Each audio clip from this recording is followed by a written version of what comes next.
Hello, my friends. Welcome to the Life Shift podcast. I am here with Tanmeet. Did I say it right? Ish? Very kind of? good. You did Thank really you for well. being here. Oh, I'm really looking forward to it, Matt. I'm so excited. I appreciate that. It's such a weird space to be in as me with the Life Shift podcast, because I feel like my journey, if you've listened to any of the episodes, I think listeners have heard my personal episode. I think you've also heard that one. But, you know, for so long in my journey after my mom died, it was like, I always felt like I couldn't share these things. I felt like society was like, no, you're a guy, so you can't be sad and you need to perform and you need to do all this stuff. And the more that I get the opportunity to talk to people like you and like the 90 something other people that I've had the opportunity to talk to now that actually like want to actively come on and have a conversation about something that is personal to them, it's like mind blowing. And it's such a weird situation. So thank you for just being a part of this, what I'm calling the most fulfilling journey that I've been on. That's so big. I think if people could see, I don't know if people are watching your face, the way you light up when you say that feels like when people are a beacon for what they're so excited about, it's a gift. It's a gift to me, to the world. So thank you. Well, thank you. I don't know. I guess this is what it feels like when you find like the space that feels right. I often talk to people about this like checklist life of like how, you know, I went through living in essentially like you graduate high school, you do well in high school, then you go to college, then you get a job, then you get a promotion, you know, you buy the car, you buy the house, you do all the things, but you don't like doing any of it. Right. And then you finally, like in my 40s, I find this and I'm like, oh, that's what it feels like. Do you have that in your life? Do you have that space? I am fortunate to have been doing work for the last 25 years that lights up my soul. Oh, I love that for you. Well, and I hope that we hear some of that in your story. And, you know, it's maybe before you kind of paint the picture of who you were before this life shift moment, maybe you can just tell us a little bit about who you are. It might divulge some of the secrets, but that's okay. I think it's helpful to understand who you are and where you came from before we get into painting the picture of that before life. Oh, yeah. Thank you for asking. So I am, Tanmeet, as you all know, and I'm a mother to three amazing, challenging, beautiful young souls.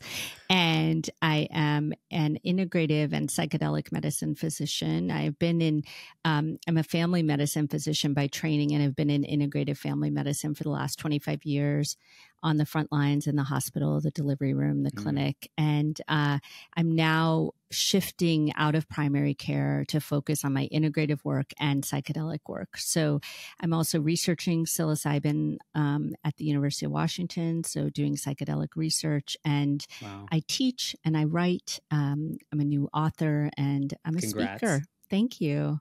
So all of my work, it sounds, I know, like I do so much, but really they're all on the same thread, which is really about this mission that I've been on for myself and for others to what I think of now is coalescing as understanding that I'm catalyzing joy.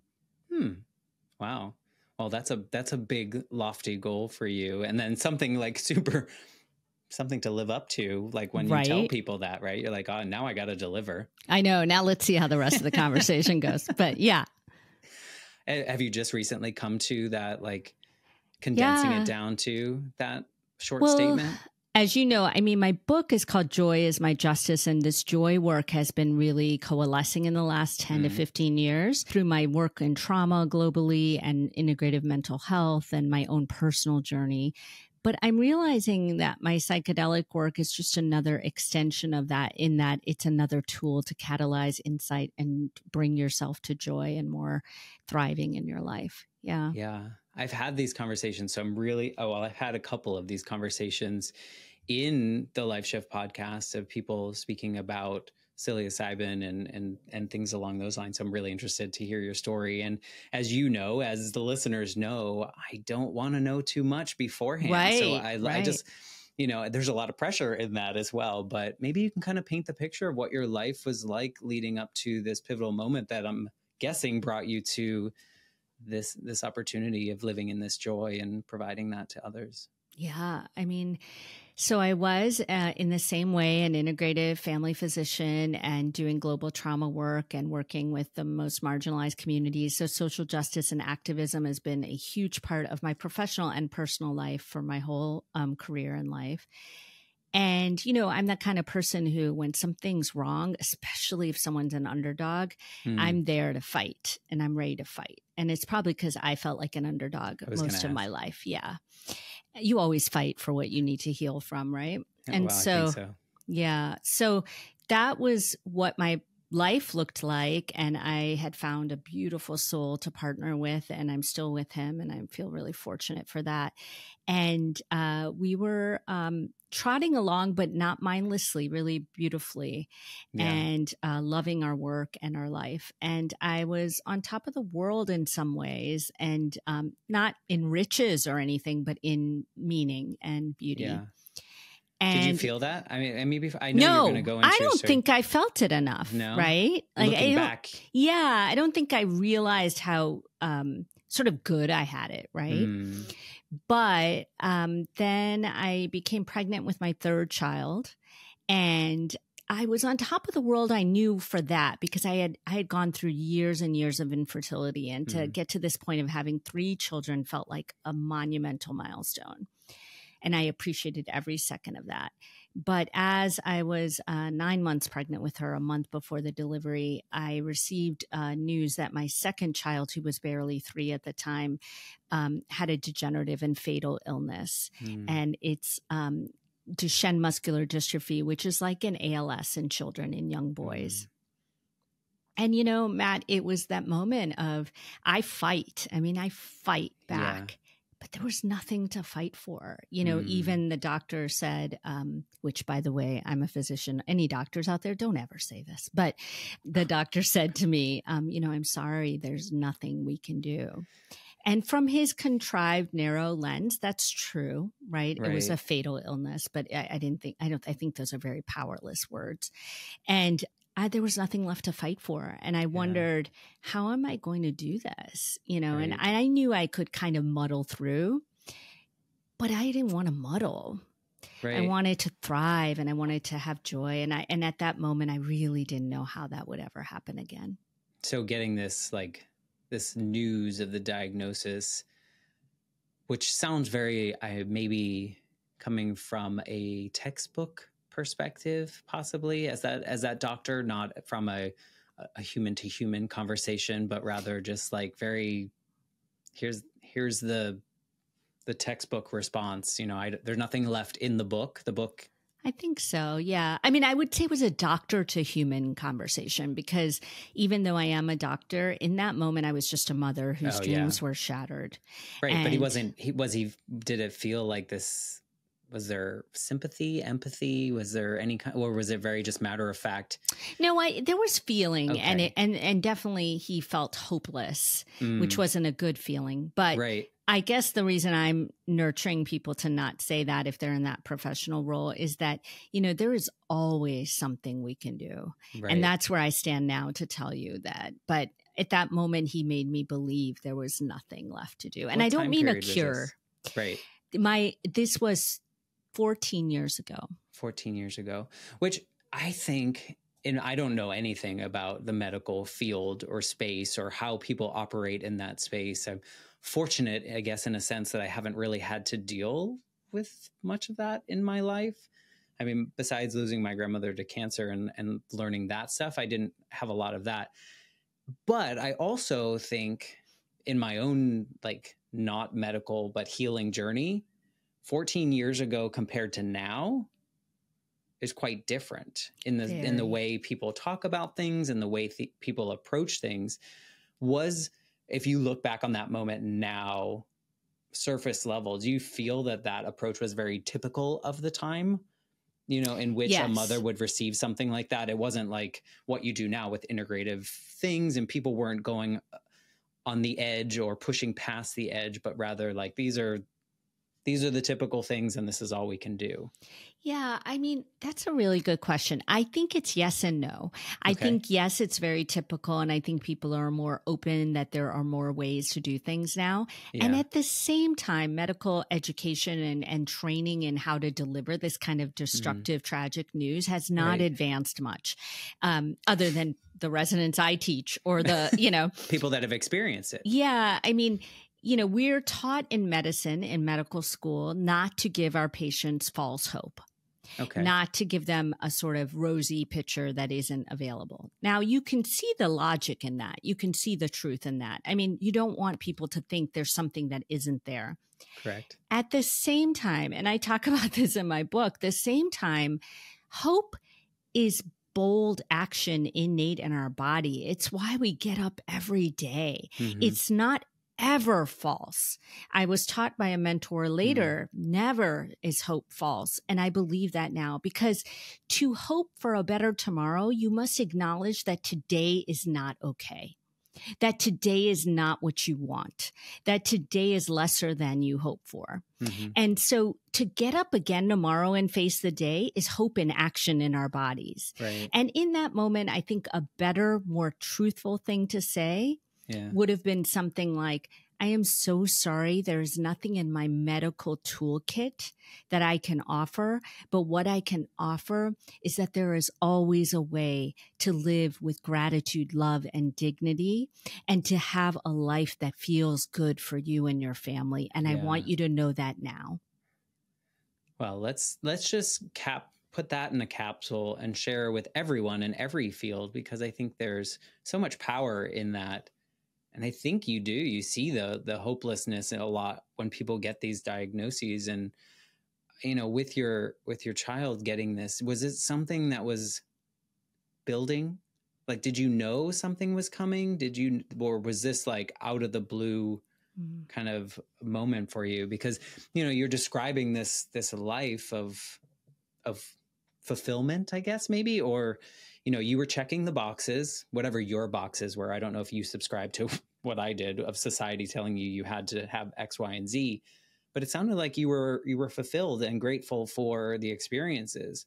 Were things They were challenging with him. He wasn't leading up to his normal developmental milestones. And I knew in my heart something was wrong, but nobody really understood what. And it seemed like it could be something you quote unquote grow out of or get better from, that you could, just because you walked late doesn't mean it's a big deal, and on and on.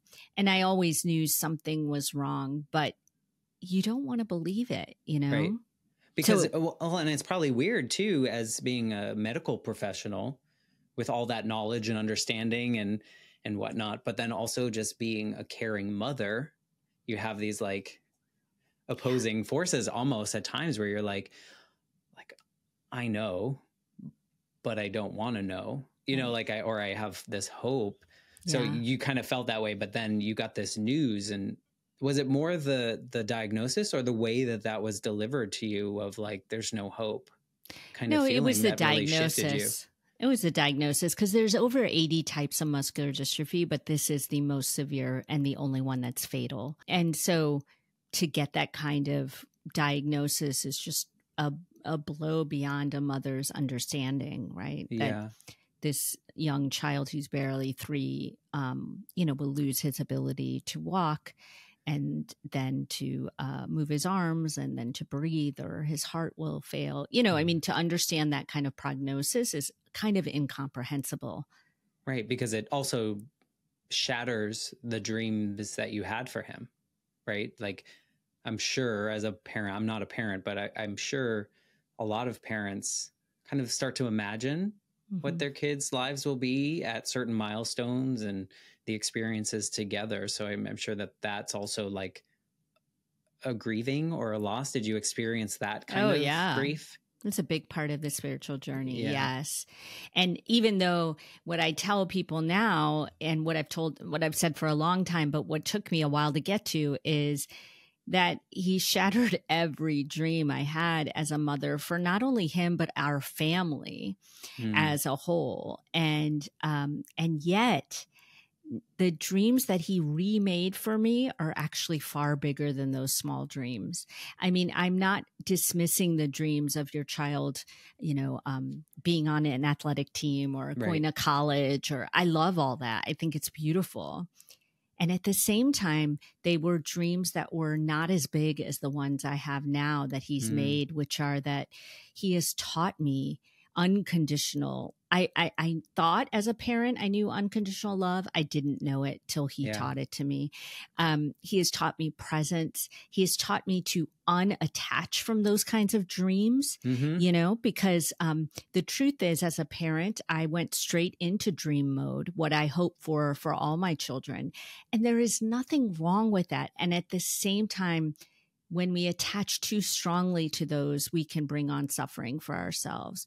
So and for the child. Yes. Just, just from a child perspective, there's a lot of pressure in a parent or a family member's dreams for you, Yes. And so I think that's maybe even healthy in a way that we kind of deconstruct some of those dreams, or like keep them to ourselves a little bit, so that our children or offspring or the people around us can create what their dreams are or what they can do. So and I find myself, my oldest is 20 now, and I find myself, my conditioned self, coming back sometimes when he speaks of how he's, not sure what he wants to do, or he's doesn't like class or something like that. And that's weird. I find my conditioned self kind of like a moment of like, oh, is he going to be okay? Or is he going to figure out what he wants? And it's hard to have a mother who, like, I think I did the best thing in the world professionally. I think I've fulfilled every purpose I had, kind of thing. Like,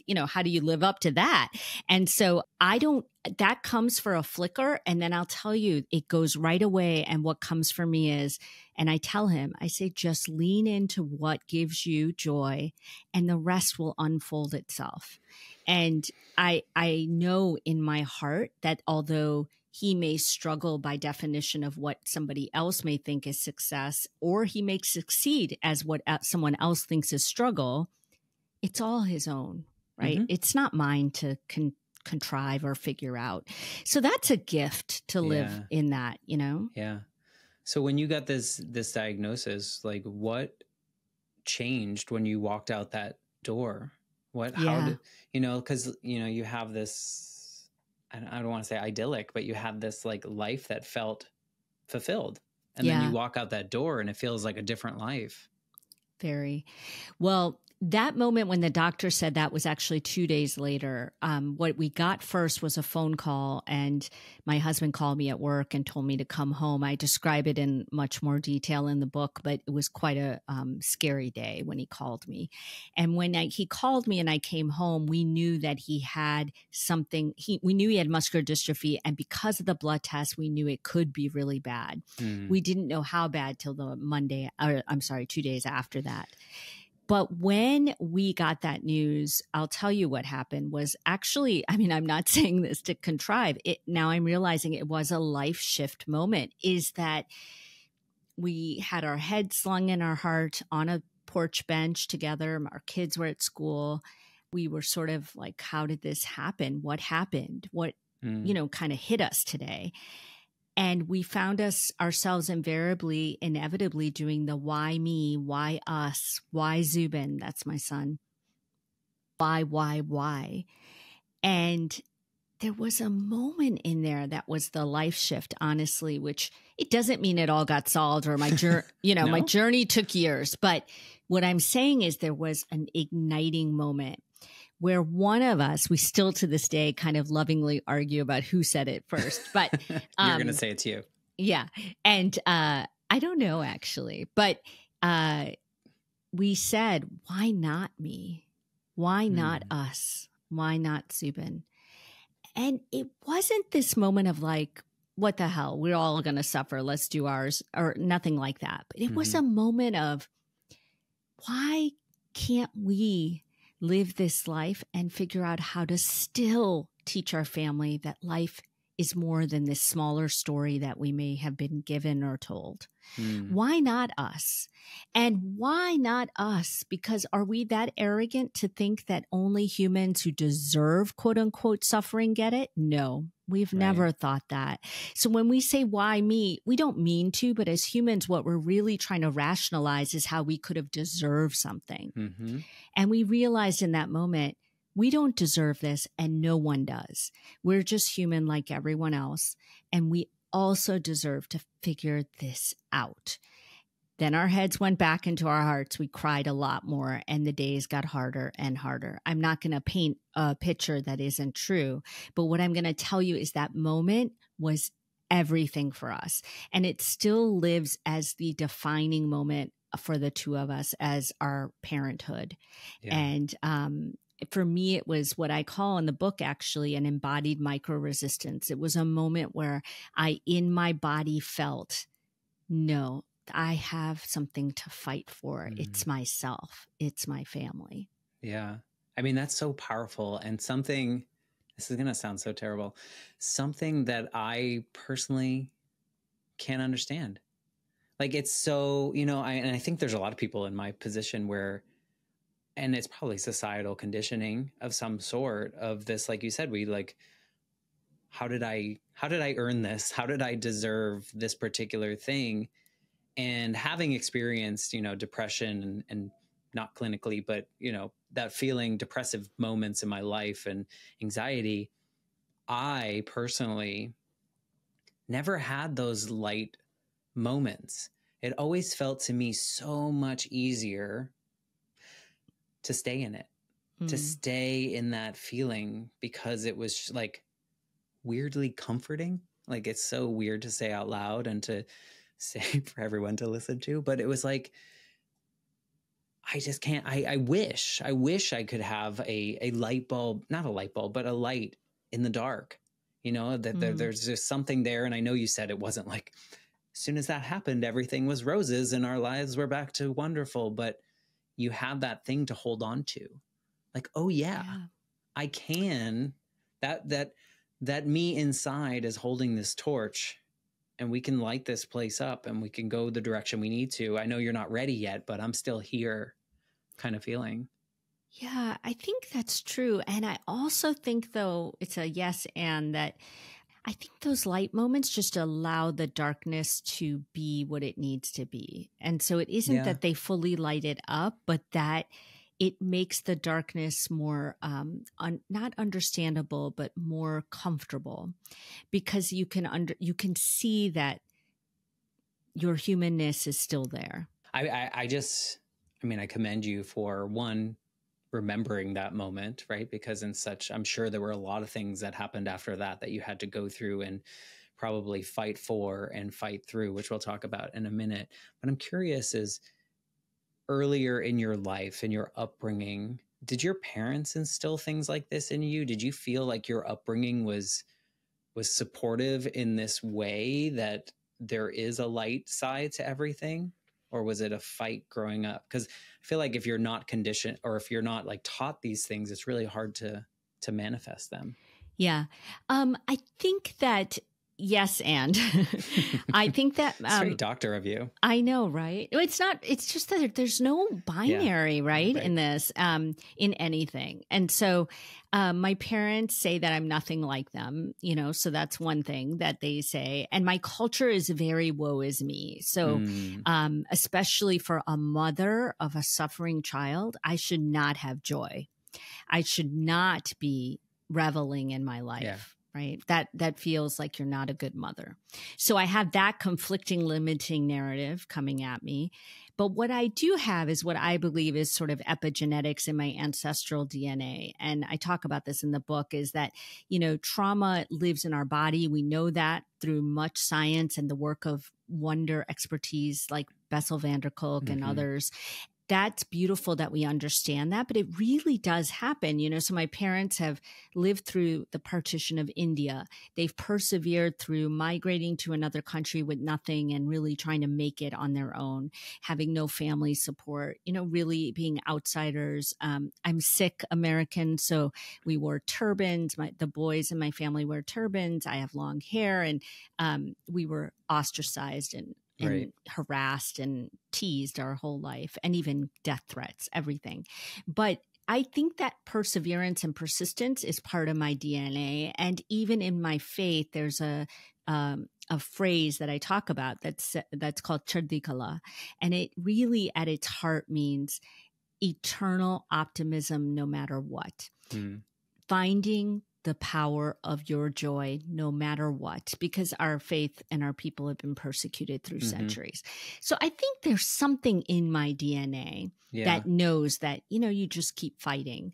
But I did have conflicting messages, and I talk about how I think we all have our own limiting beliefs around joy, that we don't deserve it, or that we weren't allowed to have it. It might be frivolous or luxurious, self-indulgent, or in my case, not respectable for a mother to do that. And so, or how, we shush tragedy in my family. Like, we don't want to talk about it. We don't want to make people upset. And that's not how I've chosen to rewrite the story. I'm rewriting the story differently because I don't want my children to not be able to talk about this. You said you can't understand. I can't even understand what my two other children are living through. Right. Yeah. I've never been a sibling to someone who will die.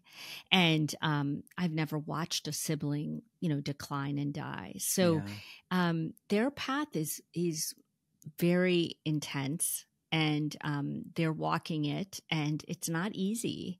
And I, do what I can to shepherd them through that, but I don't understand it fully. All I can do is try to connect to it. Yeah. No, it's fascinating and inspiring and so interesting. I mean, it makes sense why you lean towards like social justice, why you lean towards advocacy for, and you said it yourself, like people that are perceived the underdog or someone that doesn't have, whatever available to them because of their privilege or lack of privilege, whatever that may be. It makes sense because of, your family and the things your family experience. And then I think it also makes sense as to why you would want to have that light, to why you would want to fight what the system tells you is the definitive answer. Yeah. Right. Is that, Yeah. I think you're completely astute on both those things. And I think that also, where I've come to in my life is what choice do I have? I'm not a superhero. I am just a human, a mother, and a human who wants to feel better, who wants to know that life has more goodness than those darkest moments I've experienced and still experience. Yeah. So how did you move forward through? I mean, you said you had that light. It was there. It was something you could hold on to, but things got much darker and much more challenging. But that was probably like your anchor of some sort, that light. That was an anchor. And then, I really just basically went through a lot of darkness and decided I need to figure this out. I need to figure out how I'm going to do this. And I turned to tools that's how Joy is My Justice, the book came, is I also work with people with very complex mental health and trauma histories and around the world, actually. And I have witnessed and cultivated an understanding of the capacity of the human spirit and what we are capable of. And it's a lot. It's a lot, right? I mean, you lost your mother at such a young age. But I compare it to other people's stories. I'm like, my story is nothing compared to some things that people go through, but we shouldn't compare. So I think you're right. And I also think like my story is not the worst story in the world. There are many worse stories, and mine is also not the easiest, just like yours. You could say that. Yeah. But I think when we get into the hierarchy of suffering, we then give it too much power again. And so we've, created another power system. And if we can get out of that and just know that there are worse ways to suffer, and there are ways to be at more ease. What we have is what we have. And now the question is, how do we live that with full intention and authenticity? And I think that, one of my missions is to show that joy is very different than happiness. And I thought I couldn't be happy again. And I think that may be true, Matt. I think most of my days aren't happy. I have happiness, but it comes and goes. And many days, it's a dip and valley kind of experience with my son. And we're in a very hard place right now. But the constructs of my life are not happy. Yet my life is very joyful. And there's a very big difference there. And I think when we don't understand that, we get in the risk of, if anyone listening can resonate with this, of feeling broken if we aren't able to, quote unquote, hack ourselves to happiness or get to those, quote unquote, positive vibes, which I think are toxic and harmful, to be quite honest. And so there's actually neuroscience of why they're toxic and harmful. And what I really want people to understand is that joy is a deeply embodied experience. It is a human right. Joy was always with us. No one gives it to us and no one takes it away. It lives right in the same deep well as our capacity for pain. It's where we live for meaning, love, connection. It's why we feel so much pain, because of our potential for joy. And that is very different than the cognitive evaluation of whether our lives are happy or not. Happiness is beautiful. I'll take it any day. Any day I get it, I welcome it. How would you describe that? As happiness? Like, what would you describe as happiness? Like, my kid started school last week and my daughter likes her teachers. Thank God.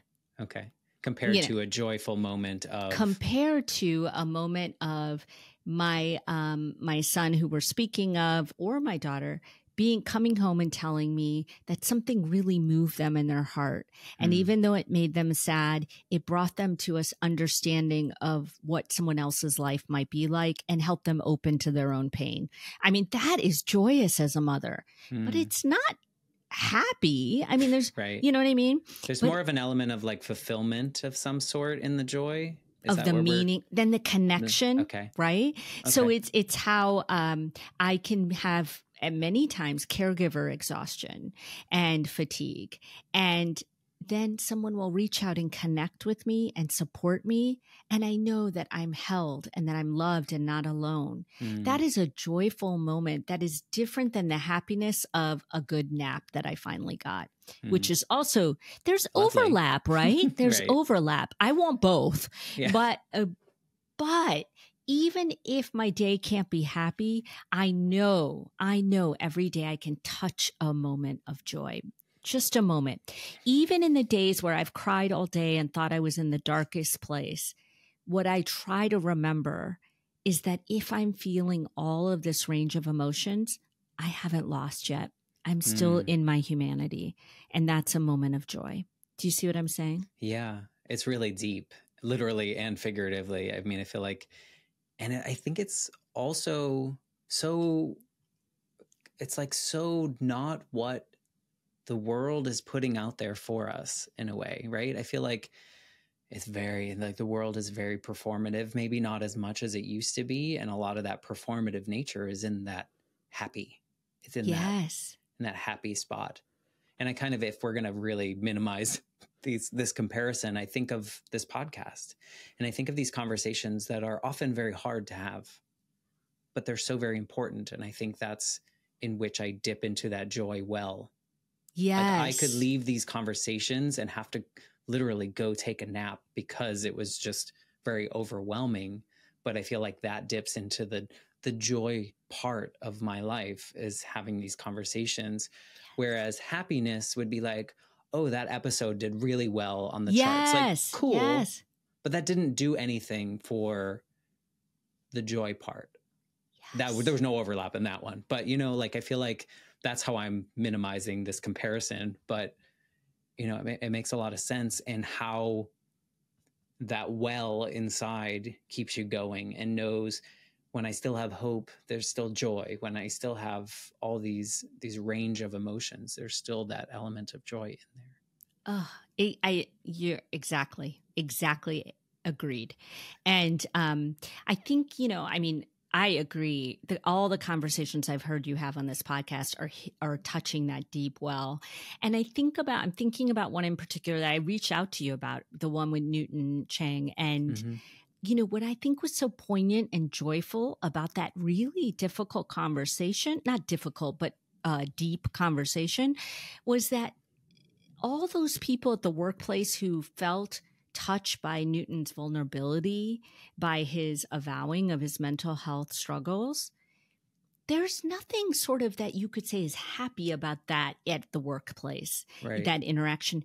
But look at how much joy was created by him avowing his struggle and allowing someone else to feel theirs a little more deeply. And so there's this way that I just thought that was such a beautiful conversation, and I thought what he was doing at work was so simple, really not easy, but so simple in that he was just being human. Right. Yeah. And I think that it is why actually many, many people tell me in that vein of I can't understand.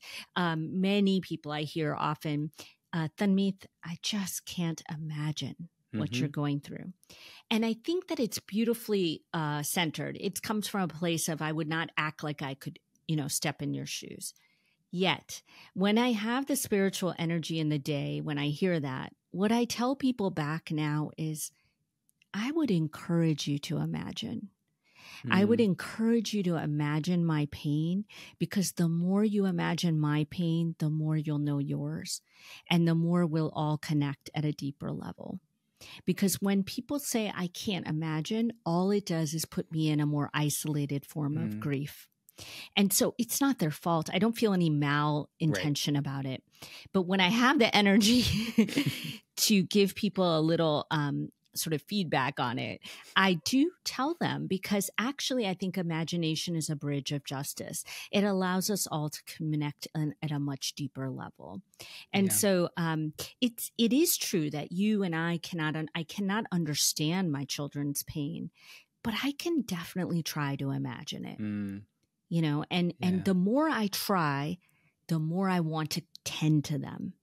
So the connection piece comes out. Imagination does that for us. So that's the deep well.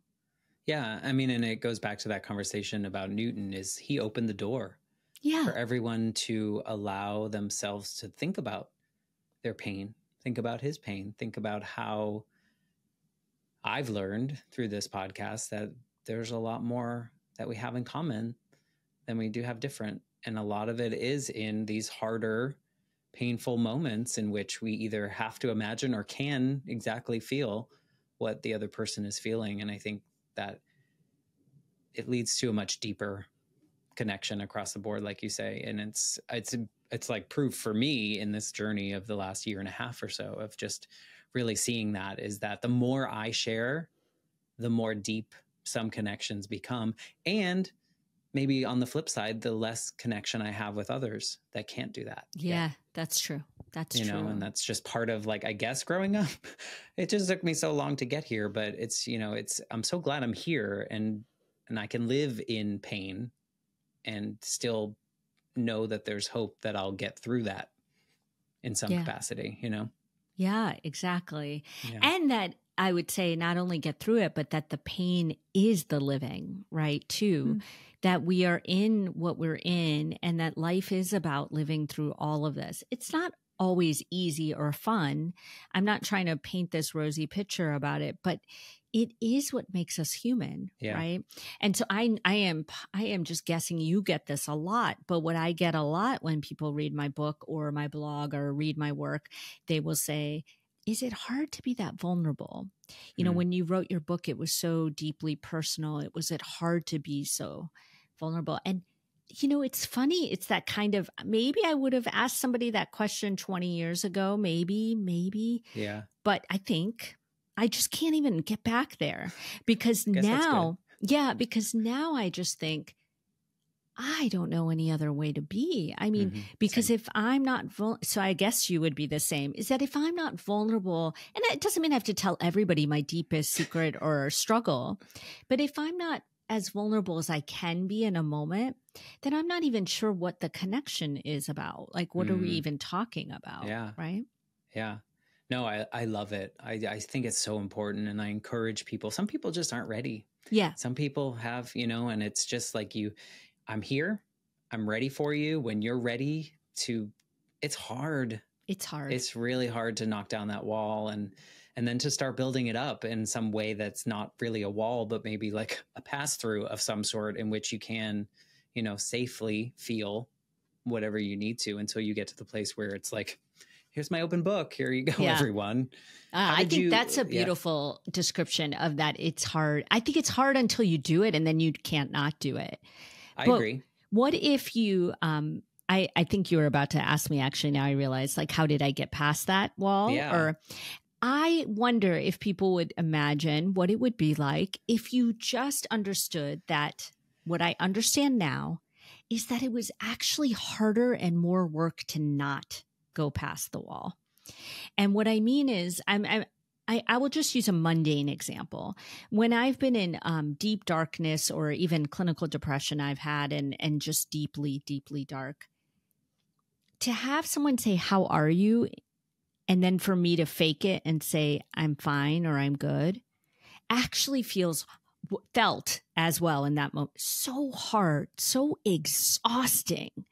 Like then I have to put up a wall and I have to act like I'm something I'm not, and so what would it be like for anyone listening who feels like it's hard to go past and be vulnerable? What I would say is if you would just test the waters, what I would start to do was say, people would say, how are you doing? How are you? And I would say, it's every day is a challenge. Actually, every moment's a challenge, but I'm doing okay right now. And then I would look at them and they'd kind of be like, oh God, that's not what I wanted. I was not prepared. I wasn't waiting for that. And so then they were sort of disarmed. Sometimes that goes well. Sometimes people just walk away. And it really doesn't matter because the point is that I just said a truth. It doesn't have to be your whole truth. You don't have to stand there and cry all day with them. And you don't have to tell them what you're deeply scared of. But what you can do is own to the fact that you're not doing as well as they think you're doing. Right. And if they're ready to talk about that, and what if they are and you're not, then all you have to do is say, I don't really want to talk about it, but thanks for asking, and move on. And what I would say is try it out and see what it feels like to not hide all your truths. Yeah. A little bit of vulnerability at a time. It gets addictive is not the right word, but I do find if I'm struggling with something, my source is to just share it with someone, everyone, social media, because I know I'm not the only person feeling this way. And if there is some power in that connection, even if it's not a direct connection, even if it's someone out there is like, oh my God, I feel that way too. Yeah. You somehow feel that. I don't know. Yeah. It's just a very interesting process. And it's fascinating that you were able to get to that. And I mean, I guess it's not fascinating because I've heard your story, but I mean, I feel like it's admirable that you got to that because I don't think we're not taught any of this. We're not taught how to be human. Honestly, we're kind of just taught to like, this is how we perform and this is how people will respect you. And this is how people will like you. And you do all these things. And then some of us get sideswiped by something like your experience. And then you're like, oh, I can do this, I think. And then you just do it. Yeah. Like you just leaned into it. Did part of your healing come with what you do now? Yeah. Like for others? I mean, so I was already doing that. I was already about 12 years into my career. But even the integrative and the psilocybin and all that stuff? Not the psychedelic work, but the integrative medicine. And I think that my work has always felt healing to me, thankfully. So that was something I leaned more into. Because you're helping others? Yeah. Okay. Because I don't think I'm helping others. I think they're helping me. But I think because that's like this podcast. I'm using my work has always what I did know from early on, which was a fortune for me to know this, is that my work has always been a fuel for my healing. And so that is why I've rarely burnt out because Yeah. I don't look at it as an all outward thing. I receive as much, if not more, than I give. And for sure, my work became Matt, you can't deny that the more suffering you sit in, the more you're able to sit in other people's suffering. Right. And so to be a physician who from cradle to grave, delivering babies till people die, I've seen the vast array of suffering. And I will tell you, the more people are able to allow me into their suffering, the more healing it is for me. The more I can sit with someone and feel their pain, but then also one day hopefully feel their spark of healing is just pure joy for me. And so there is a way that this work fuels my own work for sure. Yeah. Is that how you got to you? Do you attribute that to your work practice? Do you attribute that to your partner? Do you attribute that to your children, to the specific child that we're talking? Like, what do you think? I mean, I'm guessing all of those pieces probably played, but like, what was like the trigger point that like led you into this? Because I mean, I can feel this joy despite the situation that's still ongoing. Yeah. It's not despite, it's because of. Because of, okay. Yeah. I would say that the way I got to it actually is so many people would ask me that's why I wrote this book. I'm not kidding. Because I realized, wow, we don't really have a way. Like people don't understand a way. And I didn't either. So I made it up day by day. And it worked. It worked. But Joy is My Justice is really about the fact that we all can feel that personal liberation. And I can't tell you or anyone else what your path is, right, but I can give signposts and roadmaps that will allow you to find your path. And that's what I did for myself. And the way I did it was through powerful reclaiming of tools that have been, I think, whitewashed in the wellness world. So I do not think of gratitude and self-compassion or breath and movement or any of these things as whitewash as they were presented to me. I think of them as deep justice tools for reclaiming power and safety in my body. And it's not just I think of them. The science shows they are that. And so what I've done is really melded in this book this sort of translatable neuroscience with the inspiring understanding of how humans use these tools not to whitewash and contrive positivity out of pain, but to face their pain. You know, it's bad PR these tools have gotten, you know, like gratitude is just, you know, it's kind of like, oh God, be grateful for everything. And, you know, that's annoying and it's harmful, really. Right. But when we say and understand, when we understand the science that gratitude actually is not about that, it's about looking at your life instead of looking away. It's about finding the core of the goodness that still lies in you or in this world, even after you have suffered or been betrayed. It is about reclaiming power in your body. And when we understand that, then gratitude becomes a tool of justice. It does not become a tool of whitewashed wellness. Wow. Is that like, I don't even know how to ask this question. When you wake up in the morning, is there something you do to get you in the right space? Or are you just done this for so long that you just know this is how you dip into the well and this is how you find your joy in the day, even if it's the hardest of days? Yeah, partly it's just become routine, but I will tell you is I want people to understand it doesn't mean every day is quote unquote good or well. Okay. Yeah. I'm only human too. So what it does mean is that even on my darkest days, earlier in the early part of this year, my son suffered a traumatic back injury that fractured his spine. And I've never been so scared for him. And it's been a scary 14 years. Yeah, and I can imagine. I spent 12 hours in the ER with him, hearing him writhe in pain that no mother ever wants to hear. And yet, I will tell you, even I cried that entire 12 hours. I felt scared the entire 12 hours. I wondered how the hell I was going to do this anymore that entire 12 hours. And I found moments of light and healing in these medical workers, these docs and nurses who were there for us. I found moments of love and connection that I had this partner who we could sit in this pain together, and just that I had this kind of love and support. I found moments of joy when I saw an old colleague I hadn't seen in the ER. I used to work in that ER, and I was so scared. And to have him see me like that felt vulnerable and unmasked, and also felt so comforting. And I thought, how lucky am I that someone came to me to support me? I use these tools impeccably daily throughout, and they save me and also help me thrive.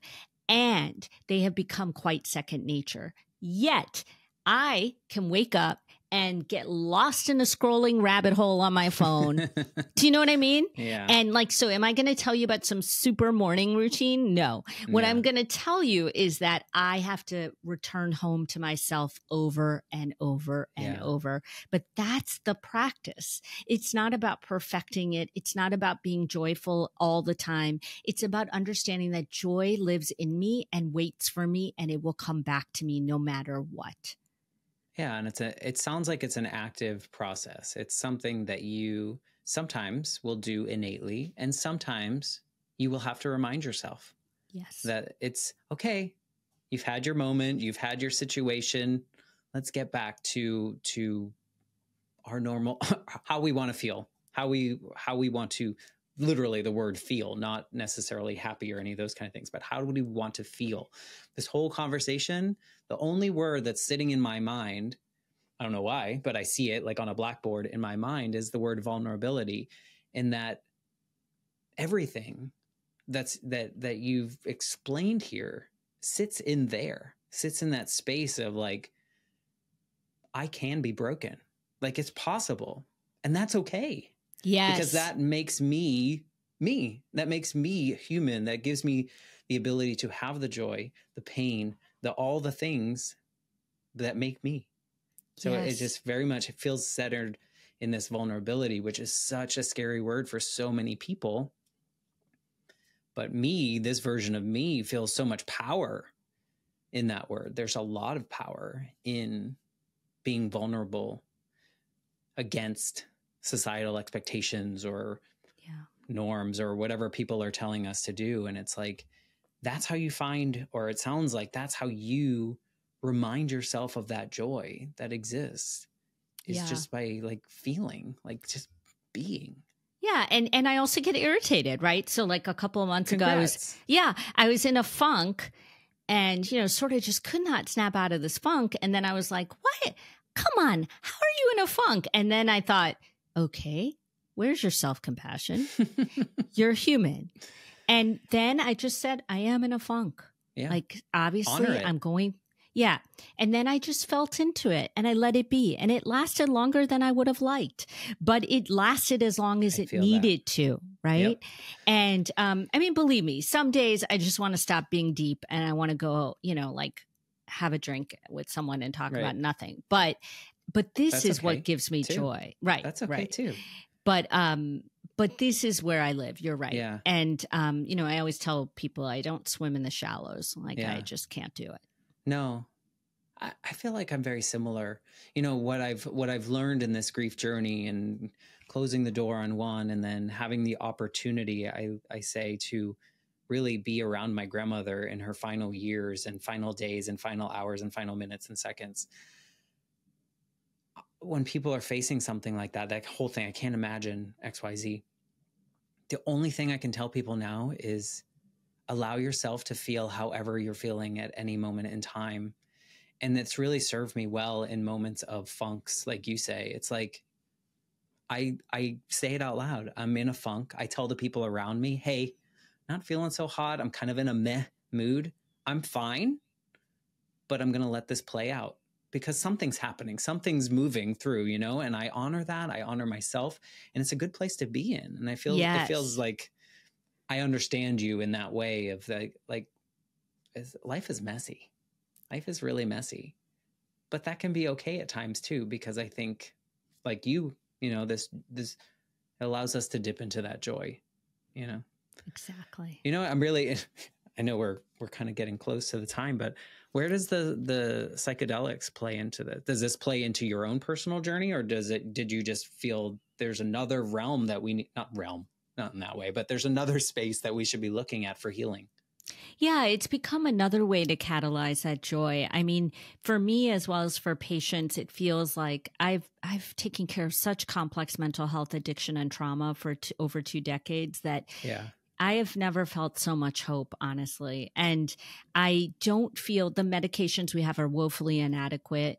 I don't think psychedelics are a magic cure for anything, but I do think they're a potential for people to shift insight and perspective and find what they need to do or feel to get to a better place. Yeah. And they're full circle for me. They bring together all my plant medicine, spiritual work, trauma work, integrative.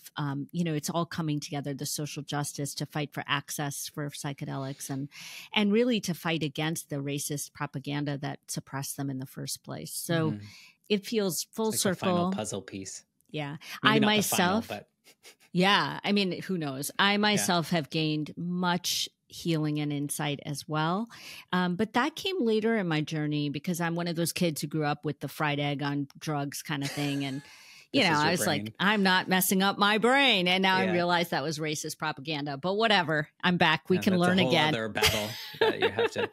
Yeah, no, I asked that because I think like my 4th episode, super early in this journey, I spoke with a friend of mine who, cure isn't the right word, but essentially got rid of her chronic PTSD through proper, read all the research, chose that. Also, weirdly, this psilocybin fell into her lap at the right moments in her life as well. Like people randomly had it and she was like, okay, I've been doing research on it. I'm going to measure, I'm going to weigh, I'm going to do the proper protocol and whatever. And she found a way to completely eliminate that. And, it was like the first time she shared that out loud, because there is such or maybe not as much anymore, but there's such a kind of a stigma against people. I mean, she was doing the research. She was following, it wasn't like she was going to some party and figuring it. She was really being safe and following the protocols with it, and essentially eliminated the chronic PTSD that she was facing because of that and because of the attention that she put towards it. So, I see firsthand through a friend the personal, improvement in her life and the joy that she's able to find now because of that. Yeah. It's so powerful. And in the same way we've talked about, I mean, holding space and guiding people through those journeys has been a deep well of joy for me. It really just lights me up. And it's a great gift. I feel very, very fortunate. Yeah. I like to kind of bring these conversations to a close in a way that if this version of you, knowing what you know now, could go and sit with you and your husband on that bench, is there anything that you would want to say that would kind of help you guys on your journey? Yeah, I mean, I think I would tell her and him that you can be okay. That this too can be okay. That this life can be all right no matter what. Because it felt like it had ended. Yeah. Yeah. And it's funny, I've heard you ask people that question, on your podcast. And I thought, oh, he's going to ask me that. And then today I heard it and I could not remember a thing that I thought of. So it just really came to me now that you are okay. I really, truly, badly wanted someone to tell me that it's all going to be all right. And no one could, and no one can, but I could have. So I would go back and say that. This is super weird to put out into the universe, but I wonder if you did. I wonder if you did in some way, if you were that light or if you were that why not us voice. Where did that come from, right? I know, it's like time travel here or something, like some weird universal thing. This is totally not me. See what you did to me. But, I know, but I think, yeah, like, you're right. Who knows? You know, if you're sitting in the darkness and suddenly some kind of light comes out, like, where does that come from? You know? And so, yeah, I mean, I think a lot of people can relate to your story and find, I don't know if inspiration is the right word, but like hope. I think maybe hope is the right word, or an understanding. I really like what you had to say about happiness versus joy, and really finding what is that joy in our lives, you know, because, you know, I simplified it down to this podcast, but I truly feel like there is that difference. There is that difference in feeling. And I thank you for opening my eyes to that, because I think that will move forward with me in this journey, not just with the podcast, but just in life through, you know, as I continue to heal the things that I didn't know still needed to be healed. You know, it's forever like, oh, I thought I closed that door. And it, like you say, when you work with your patients, a lot of it is helping you, and maybe even more so than you're helping them, like you pointed out, you know. And so I think we're never really done, right? Never done it. That's why they call it a practice. Well, fair. Yeah. Thank you for being a part of the Life Shift podcast and for sharing your story. And I just really appreciate your vulnerability and your joy and some of the happy parts. Oh, no, I really enjoyed this. It was a deep well of joy to have this kind of organic conversation with you that really moves the sort of concept in my body even deeper, right? And so every time I can do that, it's really a beautiful gift.